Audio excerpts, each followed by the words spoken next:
الحمد لله وكفى والصلاة والسلام على سيد الرسل وخاتم الأنبياء وعلى آله وأصحابه الذين أوفوا عهدا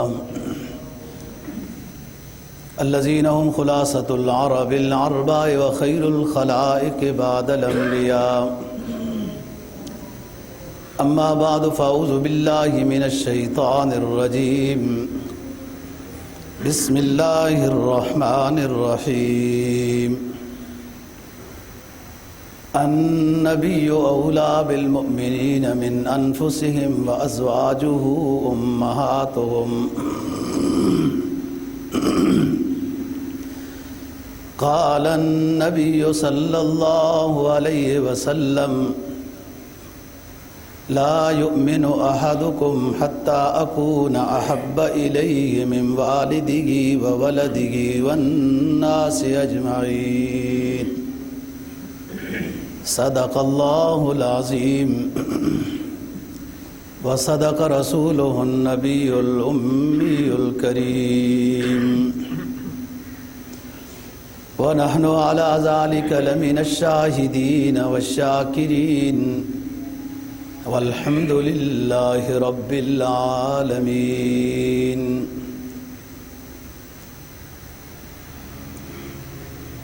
22واں پارہ 21واں پارہ سورہ احزاب کی ایک آیت کریمہ کا حصہ اور جناب نبی پاک صلی اللہ علیہ وسلم کا ایک فرمان تلاوت کیا ہے جس کو بخاری اور مسلم نے روایت کیا ہے. فرمایا: النبی اولا بالمؤمنین من انفسہم وازواجہ امہاتہم. نبی ایمان والوں کی جانوں سے بھی ایمان والوں کو زیادہ قریب اور محبوب ہونا چاہیے. النبی اولا بالمؤمنین من انفسہم. اپنی جانوں سے بھی زیادہ ایمان والوں کو اپنا نبی زیادہ محبوب ہونا چاہیے. اور روایت ابی ہوا ابن لہم کا بھی لفظ ہے. یہ روایت حفص ہے جو قرآن مجید کی آیت تلاوت کی ہے. فرمایا کہ نبی تمہارا روحانی باپ بھی ہے. وَأَزْوَاجُهُ أُمَّهَاتُهُمْ. اور نبی کی جو ازواج مطہرات ہیں وہ تمہارے لیے احترام کے لحاظ سے ماؤں کے درجے میں ہیں. وَأُولُو الْأَرْحَامِ بَعْضُهُمْ أَوْلَىٰ بِبَعْضٍ مِنَ الْمُؤْمِنِينَ وَالْمُهَاجِرِينَ. رشتہ داروں میں آپس میں ایک دوسرے سے محبت ہوتی ہے کہ وہ رشتہ داری کے لحاظ سے زیادہ محبوب ہو جاتا ہے، لیکن یہ تمام رشتے اپنی جگہ پر ہیں. تمہیں اپنا نبی زیادہ محبوب ہونا چاہیے. اور یہ ایمانی حصہ ہے، یعنی ایمانی حصہ لزوم کے درجے کا ہے. اگر کسی کو یہ مقام حاصل نہیں ہے تو اس کا ایمان نہیں ہے. بخاری اور مسلم نے جو روایت کی ہے، نبی پاک صلی اللہ علیہ وسلم کا فرمان ہے: لا یؤمن احدکم حتی اکون احب الیہ من والدہ وولدہ والناس اجمعین. تم میں سے کوئی شخص اس وقت تک ایمان والا نہیں ہو سکتا جب تک کہ اس کو اپنا نبی زیادہ محبوب نہ ہو اپنی جان کے مقابلے میں، اپنے والدین کے مقابلے میں، اپنی اولاد کے مقابلے میں اور تمام لوگوں کے مقابلے میں. ایمان والے کو جب تک اپنا نبی زیادہ محبوب نہ ہو تو اس کا ایمان نہیں ہے. لا یؤمن احدکم. اور اس حدیث میں کوئی کلام بھی نہیں راویوں کے لحاظ سے، کہ بعض دفعہ ہوتا ہے کہ کسی میں راوی کوئی کمزور ہو، کوئی بات ہو سکتی ہے، بحث ہو سکتی ہے، یہ بخاری اور مسلم کی روایت ہے۔ تمام فقہا، تمام محدثین، تمام ائمہ کا اجماع ہے اس بات پر کہ ایمان والے کا ایمان اس وقت تک مکمل نہیں جب تک کہ اس کو ان تمام چیزوں کے مقابلے میں اپنا پیغمبر زیادہ محبوب نہ ہو۔ اور النبی اولیٰ بالمؤمنین من انفسہم وازواجہ امہاتہم میں بھی یہی بات بیان فرمائی۔ اور اگر کوئی نبی کو تکلیف پہنچاتا ہے جسمانی یا ذہنی، روحانی، اس کو بھی سورہ احزاب 22ویں پیارے میں بیان کیا، ان الذین یؤذون اللہ ورسولہ لعنہم اللہ فی الدنیا والآخرہ وأعد لہم عذابا مہینا، کہ جو لوگ اللہ رسول کو ایذا پہنچاتے ہیں، جسمانی ہو یا ذہنی ہو، لعنہم اللہ فی الدنیا والآخرہ وأعد لہم عذابا مہینا، ایسے لوگ رحمت سے دور ہیں۔ اللہ کی لعنت ایذا پہنچانے والوں کے اوپر برستی رہتی ہے، ہوتی رہتی ہے، یہ دنیا کے لحاظ سے بات ہے۔ اور آخرت کے لحاظ سے ایسے لوگوں کی دعائیں قبول کیا، توبہ قبول نہیں، آخرت کے لحاظ سے ان کے لیے اہانت والا عذاب تیار کر کے رکھا ہے۔ 11ویں پارے میں لمبا واقعہ ایک بیان ہوا، کچھ لوگوں کی باتوں سے نبی پاک صلی اللہ علیہ وسلم کو ایذا ہوئی۔ وہ اب معذرت کے طور پر، منافقین طرح کے لوگ تھے،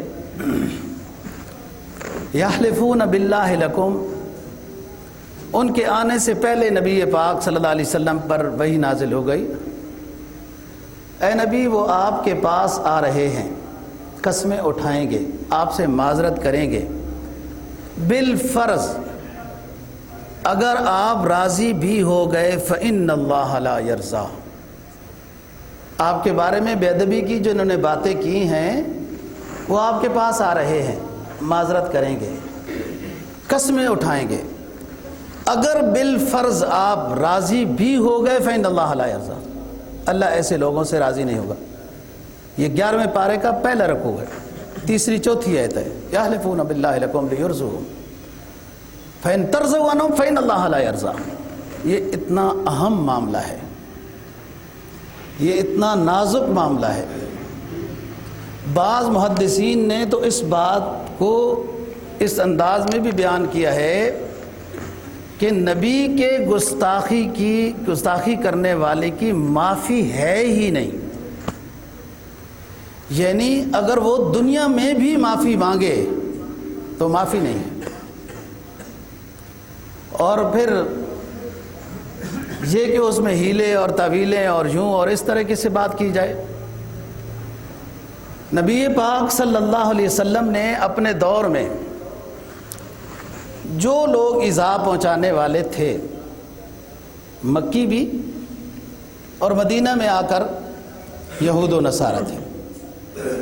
یہ آپ تاریخ کی بات ہے، دیکھیں کہ اس وقت بھی تکلیف پہنچانے والے یہود و نصارہ میں سے تھے۔ مکہ مکرمہ کی بات میں بیان کر چکا ہوں پہلے بھی اس موضوع پر کہ آپ صلی اللہ علیہ وسلم نے اپنے ایذا پہنچانے والوں کی فہرست جبرائیل علیہ السلام کو بتائی، یہ لوگ ہیں، اور دکھائے۔ نبی پاک صلی اللہ علیہ وسلم نے جبرائیل کو ساتھ لیا اور مکہ کے ان لوگوں کو دکھایا جو نبی پاک صلی اللہ علیہ وسلم کے بارے میں بری بات کرتے تھے، اور جبرائیل یوں اشارہ کرتے گئے۔ آپ نے جب پوچھا کہ یہ کیا بات ہے، فرمایا وہ جس طرح میں اشارہ کر رہا ہوں اسی طرح وہ ہلاک ہو جائیں گے۔ تو جو مدینہ طیبہ میں منافقین، جس میں سے کچھ اوس اور خزرج کی بھی تھے جیسے عبداللہ ابن ابی، یا یہود میں سے تھے جیسے کعب بن اشرف یا ابو رافع یہودی، نبی پاک صلی اللہ علیہ وسلم نے باقاعدہ بیان فرمایا مسجد نبوی میں حضرات صحابہ کرام رضی اللہ تعالیٰ عنہ کے سامنے، اور یہ فرمایا کہ کون ہے میرے صحابہ میں سے جو ان لوگوں سے جو مجھے تکلیف ہو رہی ہے وہ مجھے بچا دے۔ اس میں صحابہ کھڑے ہوئے، اٹھے، نام لکھوائے اور وہ قتل کیے گئے۔ واصل جہنم ہوئے، کعب بن اشرف بھی، ابو رافع وغیرہ اور بھی۔ یہاں سوچنے کی بات ہے، نبی پاک صلی اللہ علیہ وسلم تو بد دعا کر دیتے، وہ ہلاک ہو جاتے۔ یہاں یہ امت کو سبق دینے کے لیے یہ بات کی گئی ہے کہ جس دور میں بھی نبی اکرم صلی اللہ علیہ وسلم کی گستاخی کی جائے گی، بے ادبی کی جائے گی، تو ان کو ایک اسوہ حسنہ دیا جا رہا ہے، ایک طریقہ کار دیا جا رہا ہے کہ جو گستاخ ہوگا اس کی سزا سزائے موت ہے۔ ورنہ تو نبی پاک صلی اللہ علیہ وسلم کے لیے کیا بد دعا ہو جاتی اور وہ ہو جاتی۔ تو اس وقت دوستو ہمارا ملک ایک انتہائی غم کی حالت سے گزر رہا ہے، اور ہر طرف احتجاج ہی احتجاج ہو رہا ہے۔ ارباب اقتدار کو بھی سوچنا چاہیے کہ یہ احتجاج کیوں ہو رہا ہے۔ کیا یہ لوگ اپنی تنخواہوں میں اضافہ چاہتے ہیں اس لیے احتجاج ہو رہا ہے، یا انہیں کوئی سہولیات پاکستانی ہونے کے لحاظ سے نہیں ملی اور اس پر وہ احتجاج کر رہے ہیں؟ اور کوئی کہہ رہا ہے کہ ان کے پیچھے کوئی طاقت ہے اس لیے احتجاج ہو رہا ہے۔ مجھے بھی سمجھ میں آ گئی کہ ضرور ان احتجاج کرنے والوں کے پیچھے کوئی طاقت ہے جس کی وجہ سے یہ احتجاج کر رہے ہیں، اور وہ طاقت ایمانی طاقت ہے، اور وہ جو پیچھے طاقت ہے وہ نبی کی محبت کی طاقت ہے، اللہ کی محبت کی طاقت ہے، جو انسان کو اپنے یہ معافی ضمیر کو اظہار کرنے کے اوپر اکتا رہی ہے، برانگیختہ کر رہی ہے، باہر نکلنے پہ مجبور کر رہی ہے۔ اتنے سالوں تک یہ کیس سنا جاتا رہا، ہوتا رہا، باس ہوتی رہی اور سزائے موت بھی ہو گئی۔ اب چلو اگر ایسی بات ہو بھی گئی ہے کہ رہائی کا فیصلہ ہو گیا تو اس میں نظر ثانی کی کیا مشکل بات ہے؟ اس میں تو وہی انا کی بات ہے نا کہ ہم یہ نہیں کر سکتے اور یوں نہیں کر سکتا کہ ہماری کوئی بے ادبی ہو جائے گی، ایسی تو کوئی بات نہیں۔ جب مکہ مکرمہ میں نبی پاک صلی اللہ علیہ وسلم نے اعلان نبوت کیا، 3 سال تک حکم تھا کہ آپ خاموشی کے ساتھ تبلیغ کرتے رہیں، اور اس کے بعد حکم ہوا کہ اب فاصدع بما تؤمر واعرض عن المشرکین یا ایھا الرسول یا ایھا النبی بلغ ما انزل الیک من ربک، اب تبلیغ واضح کریں، اعلانیہ کریں۔ تو سب سے پہلے تہجد کی نماز نبی اکرم صلی اللہ علیہ وسلم پر فرض کی گئی۔ پھر فرمایا کہ جو ایمان والے جو لوگ ایمان لا رہے ہیں آپ کے ساتھ مکی زندگی میں، ان کے اوپر بھی تہجد کی نماز فرض ہو گئی ہے۔ یہی وجہ ہے کہ جس میں آپ صلی اللہ علیہ وسلم نے حضرت ابوبکر صدیق رضی اللہ تعالیٰ عنہ کو فرمایا کہ تھوڑی تلاوت اونچی کیا کرو تہجد کی نماز میں، اور حضرت عمر رضی اللہ تعالیٰ عنہ کو فرمایا کہ تھوڑی تہجد کی نماز میں تلاوت آہستہ کیا کرو۔ یہ اس زمانے کی بات ہے، تہجد ضروری تھی، یہ اللہ کا فیصلہ تھا۔ آپ دیکھیں اللہ تعالیٰ کیا فرماتے ہیں، علم ان سیکون منکم مرضی وآخرون یضربون فی الارض وآخرون یقاتلون فی سبیل اللہ فاقرؤوا ما تیسر من القرآن اقیموا الصلاۃ آتوا الزکاۃ۔ ہمیں یہ اندازہ ہوا کہ تمہارے اوپر تہجد کی نماز جو فرض کی گئی ہے وہ مشکل میں ڈال رہی ہے۔ کوئی تم میں سے مریض بھی ہو سکتا ہے تو رات کو دوائی لے کے سوئے گا، کیسے اٹھے گا تہجد کے لیے؟ کوئی مسافر ہو سکتا ہے، تہجد مشکل ہے پڑھنے اس کے لیے۔ کوئی جہاد میں مصروف ہے اور جنگ جاری ہے تو فرض نماز پڑھنا بعد میں مشکل ہو جاتا ہے، تو تہجد مشکل ہو جائے گی۔ لہٰذا اب ہمیں محسوس ہوا، اللہ کو تو پہلے ہی معلوم ہے، ہمیں محسوس ہوا تمہارے لیے تہجد کی نماز کی فرضیت مشکل میں تمہیں ڈال رہی ہے، اب نماز فرض ہو گئی ہے، لہٰذا 5 وقت کی نماز پابندی سے ادا کیا کرو، تہجد کی نماز کی فرضیت ختم ہو گئی ہے۔ تو اس میں کیا مشکل پیش آ گئی؟ اللہ تعالیٰ کی شان کے اوپر اعتراض ہو جائے گا کہ اللہ نے اپنا ایک حکم نازل کر کے اور دوبارہ دوسرا حکم نازل کر دیا اور پہلے کو منسوخ کر دیا ہے۔ رمضان کے روزے فرض ہوئے، فرض یوں ہوئے کہ روزہ رکھنا ہے اور شام کو افطار کرنا ہے، اور اس کے بعد اگر آنکھ لگ گئی تو پھر قربان الی الزوجہ وغیرہ کی اجازت نہیں ہے۔ بس یہ مشکل پیش آ گئی، افطاری ہو گئی اور افطاری کے بعد عموماً آنکھ لگ جاتی ہے، اور اس کے بعد جو ہے اگر شادی شدہ قریب چلا جاتا ہے تو اس کے لیے جائز نہیں ہے۔ اللہ تعالیٰ نے کچھ عرصے کے بعد اس حکم کو منسوخ کیا اور فرمایا اتم الصیام الی اللیل، اتم الصیام الی اللیل وانتم،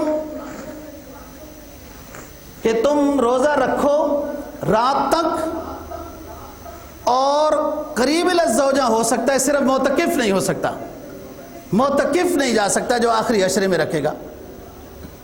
اللہ تعالیٰ نے جان لیا ہے کہ کنتم تختانون انفسکم، تم سے حکم میں عمل کرنے میں مشکل آ گئی تمہیں، فتاب علیکم، کہ تمہیں حکم تھا افطاری کے بعد اگر آنکھ لگ جاتی ہے تو دوبارہ آنکھ لگنے کے بعد روزہ شروع ہو گیا ہے، قریب الی الزوجہ نہیں جا سکتے اور تم سے غلطی ہو گئی، اللہ نے تمہاری اس غلطی کو معاف کیا ہے کہ تمہارے لیے اس حکم پر عمل کرنا مشکل تھا، اب یہ مشکل حکم ختم کر دیا ہے، اتم الصیام الی اللیل۔ یہ اللہ تعالیٰ کے حکم، اور کئی احکام میں ایسا ہوا ہے۔ شروع میں وراثت دوستی کے لحاظ سے تھی، وراثت کی تقسیم، کوئی شخص فوت ہو جاتا ہے، وراثت کی تقسیم رشتہ داری کے لحاظ سے تھی، اب دوستی کے لحاظ سے تھی، بعد میں یہ حکم منسوخ ہوا اور رشتہ داری ذوی الارحام، عصبات، ذوی الفروض میں یہ حکم آ گیا ہے۔ بہرحال اور کئی حکم، نبی پاک صلی اللہ علیہ وسلم مدینہ طیبہ میں تشریف لائے، حضرات صحابہ کرام رضی اللہ تعالیٰ عنہ کھجور کے نر درخت سے کچھ کاٹ کر کھجور کے مادہ درخت کے ساتھ لگا دیتے تھے، کھجور کے نر درخت سے کچھ کاٹ کر، اس کو تعبیر نخل حدیث کی اصطلاح میں کہتے ہیں، کھجور کے مادہ درخت کے ساتھ لگا رہے تھے۔ آپ نے فرمایا یہ کیا کر رہے ہو؟ کہا حضرت اس طرح کرتے ہیں تو یوں ہوتا ہے تو پھل اچھا ہوتا ہے، تو اس طرح یہ نر ہے یہ مادہ ہے۔ آپ نے کہا چھوڑو، اس طرح نہ کرو۔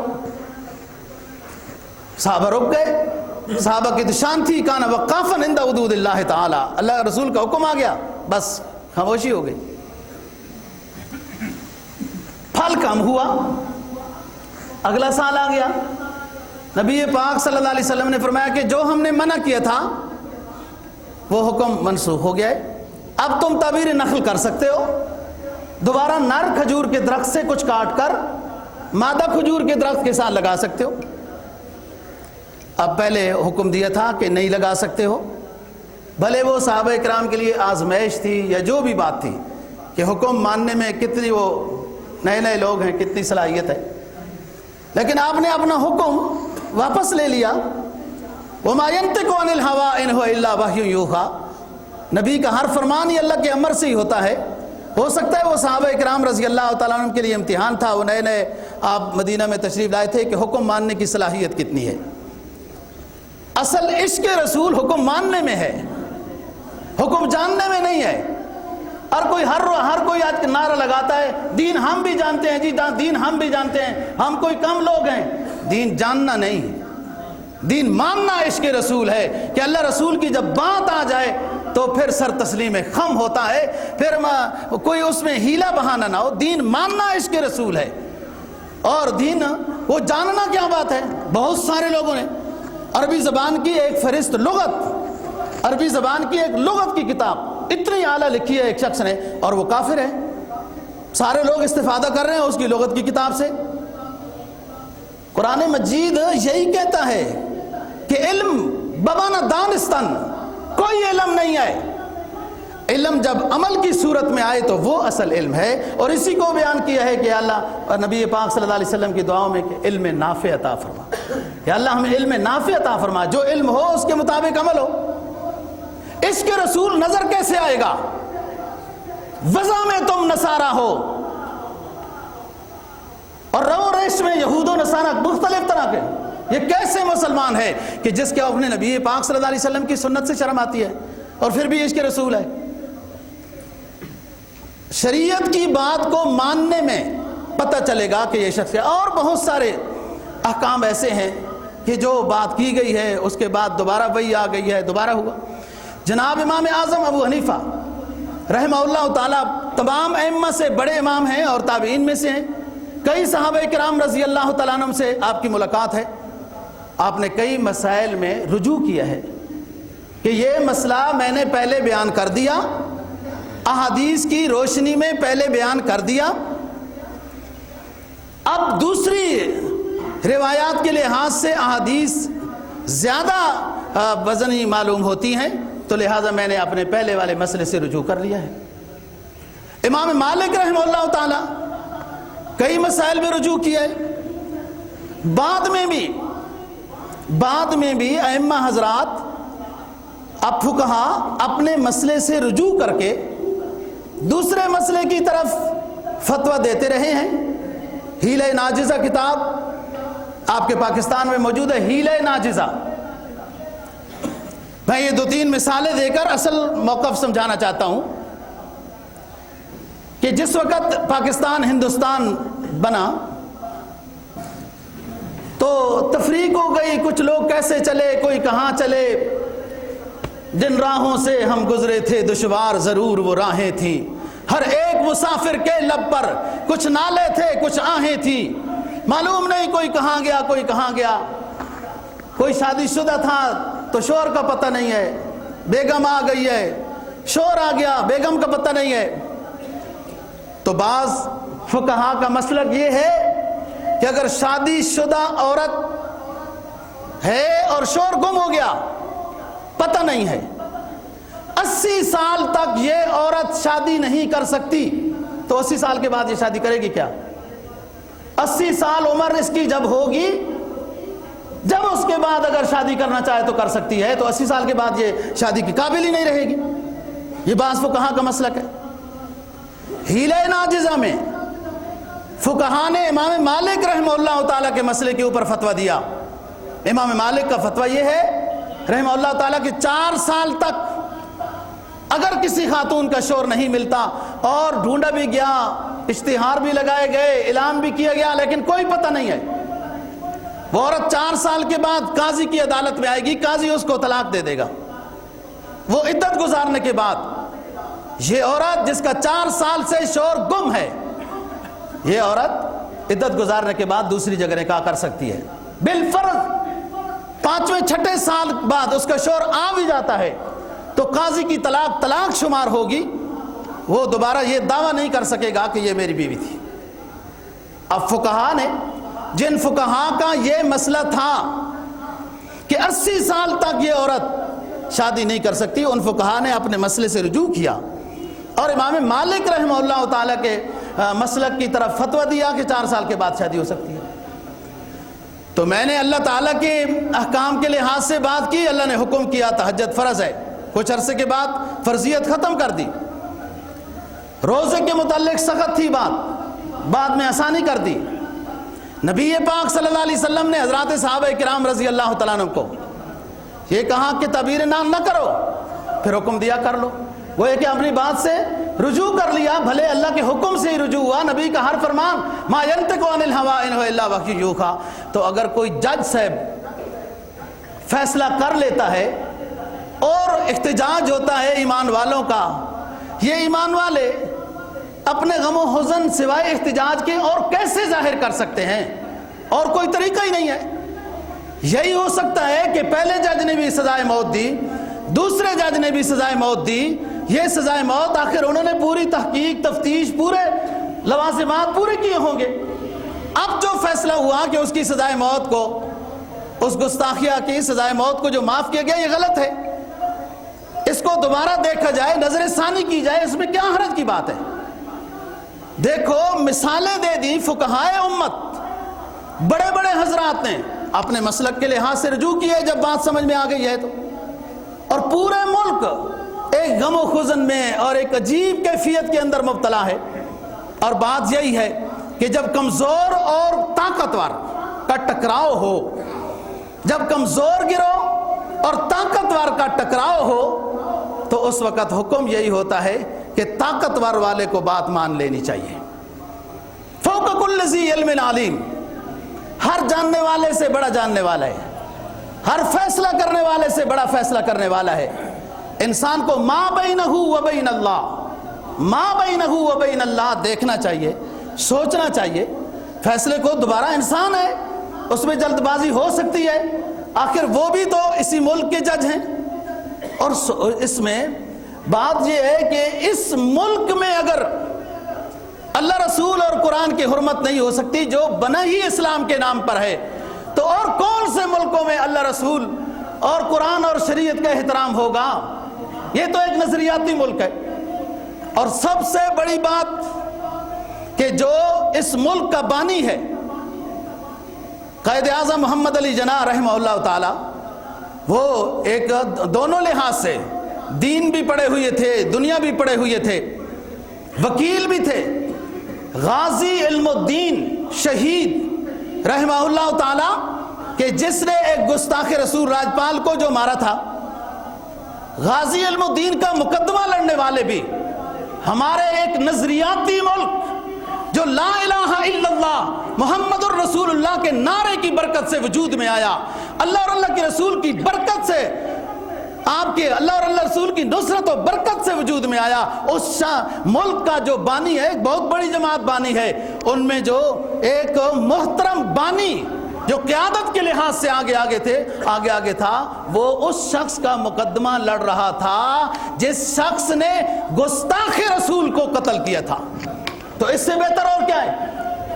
یہ مولوی لوگ چلو شرذمہ قلیلہ ہی صحیح، دنیا پہلے بھی ہمیں شرذمہ قلیلہ کہتی رہی، مشرف بھی مولویوں کو، بھائی ہم کیا بات کر رہے ہیں؟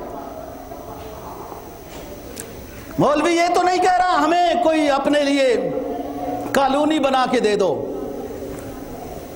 ہمیں قوم دھارے ملاؤ، ہماری بھی تنخواہیں 2-2 لاکھ ہونی چاہیے، یا ہمیں فلاں چیز دو فلاں چیز دو۔ یہ ایک ایمانی بات کہہ رہے ہیں۔ اور یاد رکھو ایک بات، قرآن مجید نے 9ویں پارے میں جو بنی اسرائیل کا واقعہ بیان کیا ہے، وَاسْأَلْهُمْ عَنِ الْقَرْيَةِ الَّتِي كَانَتْ حَاضِرَةَ الْبَحْرِ إِذْ يَعْدُونَ فِي السَّبْتِ إِذْ تَأْتِيهِمْ حِيتَانُهُمْ يَوْمَ سَبْتِهِمْ شُرًّا وَيَوْمَ لَا يَسْبِتُونَ لَا تَأْتِيهِمْ۔ عجیب امتحان تھا یہودیوں کے لیے ہفتے کے دن مچھلی کا شکار کرنا منع کیا گیا کہ یہ تم نے خود ہفتے کے دن کو مقدس محترم مانا ہے، لہذا اس پورے دن میں آپ لوگ عبادت کیا کرو۔ یہودیوں نے تعویل کر لی، تعویل یہ کی کہ مچھلیاں جہاں آتی تھی سائڈ میں، ادھر چھوٹے چھوٹے حوض بنا لیے۔ قرآن کہتا ہے استاتیہم حیتانہم یوم سبتہم شرعا۔ امتحان تھا نا، آزمائش تھی، جیسے آزمائش کاروباری لوگوں کے لیے ہوتی ہے، اذان جیسے ہوئی تو گاہک آ گیا، دفتر والوں کے لیے آزمائش ہوتی ہے، اذان جیسے ہوئی فیل آ گئی، یہ آزمائش ہوتی ہے۔ استاتیہم حیتانہم یوم سبتہم شرعا، ہفتے والے دن، جس دن مچھلیوں کا شکار کرنا یہودیوں کے لیے منع تھا، ہفتے والے دن مچھلیاں کنارے کے اوپر اچھلتی تھی، چھلانگیں لگاتی تھی، اور ان کو منع تھا کہ ہفتے کے دن شکار نہیں کر سکتے ہو، اور دنوں میں نہیں آتی تھی۔ انہوں نے پھر حوض بنائے، یہ امتحان تھا۔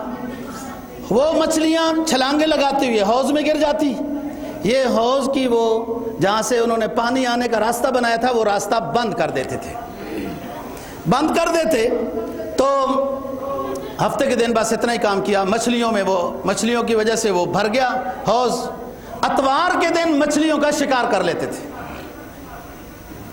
تو لوگوں نے سمجھایا بھائی یہ تو غلط کر رہے ہیں، انہوں نے کہا کیسے غلط کر رہے ہیں، اس میں کیسے غلط کر رہے ہیں کہ یہ تو ہفتے کے دن ہم نے تو شکار نہیں کیا،